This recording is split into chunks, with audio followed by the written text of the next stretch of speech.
হাড়ি ধুয়ে খাওয়া ভাই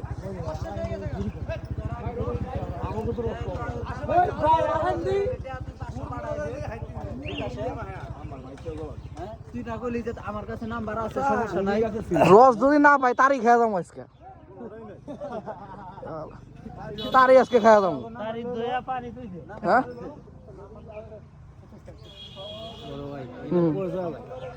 ও না মানে ভাই এই জায়গাটা ভাই মানে এমন একটা জায়গা ঠিক আছে মানে আপনি আসেন দেখেন কত ভালো লাগবে আপনার কাছে ঠিক আছে আপনি খালি একবার আসেন খুব সুন্দর জায়গা ভাই বুঝছেন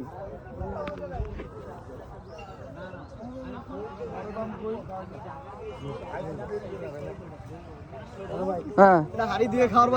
যে এই যে আমার বড় ভাই এন্ট্রি নিতেছে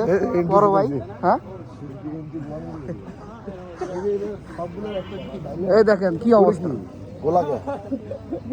আজকে ভাবছি যে তারিখ হয়ে যাবো আজকে ঠিক আছে